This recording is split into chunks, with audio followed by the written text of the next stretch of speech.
Hello! For today's video, may ilan lang akong money tips para sa'yo. Pero disclaimer lang, hindi ko naman sure kung susundin mo to lahat. Basta para sa akin, kasi makapagbigay lang ako ng tips para sa'yo. Ito yung unang tip ko para sa'yo.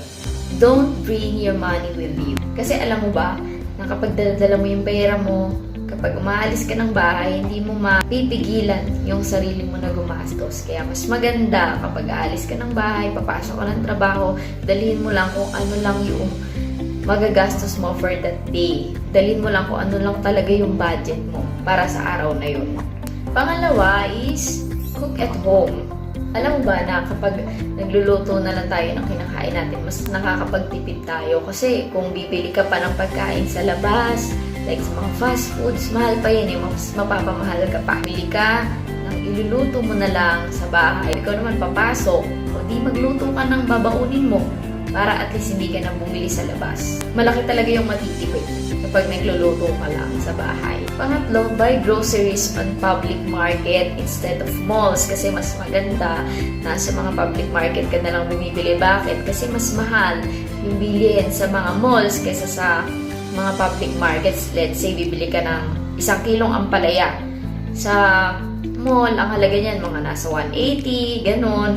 Sa may mga public markets, makakatipid ka dyan kasi usually, mas mura yung mga gulay. So, kung 180 yan sa mall, baka doon sa public market, mga nasa 120 lang yung ampalaya na yan per kilo. So, tingnan mo yung differences nila. Kaya mas maganda kung mamamalengke ka, doon ka na lang sa mga public markets kasi parehas lang naman yun. Next is, remove unimportant expenses. Alam mo ba na umuubos ng budget natin talaga is yung mga unimportant expenses. Mas maganda na limitahan mo lang yung paggastos ng pera mo. Ilista mo kung ano lang yung mga talagang kailangan mong bilhin. Kasi the more na bili ka lang ng bili ng mga kung ano-ano, yun talaga yung uubos ng budget mo or ng income. Sa halip na yung income mo or yung pera mo nakalaan sa mga importante na bibilhin mo, napupunta pa siya sa mga hindi mahalagang bagay na binibili mo. Next is lower down the cost of your important expenses. Ano ba yung mga important expenses na yan? Halimbawa yung bigas.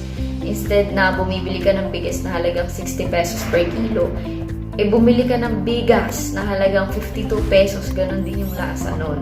Kung bumibili ka ng mga branded na damit, bili ka na lang muna ng mga local brands. Kasi ganun din naman yun, masusuot mo rin naman, wala namang pinagkaiba yun. So ganun, bawasan mo yung presyo ng mga binibili mo para makapag-save ka ng pera.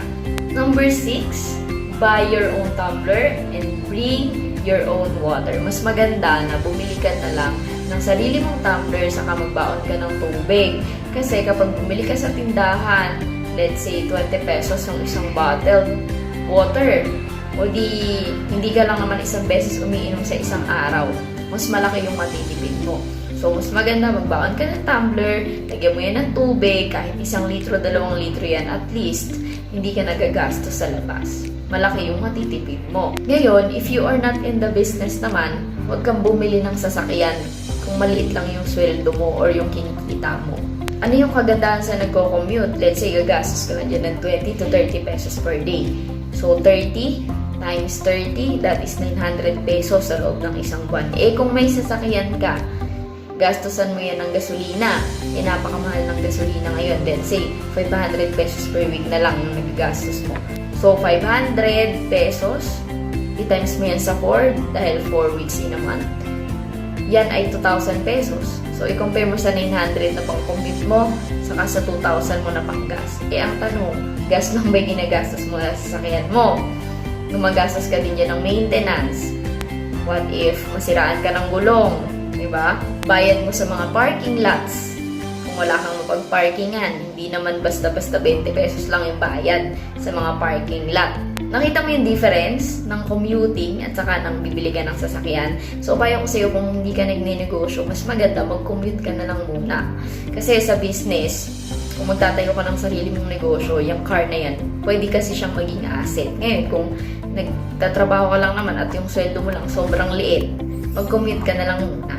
Lagi mong tatandaan, iset aside mo yung 20 to 30% ng income mo para doon sa discipline savings mo. Kasi the more na konti lang yung gastos mo, mas malaki yung nagiging savings mo.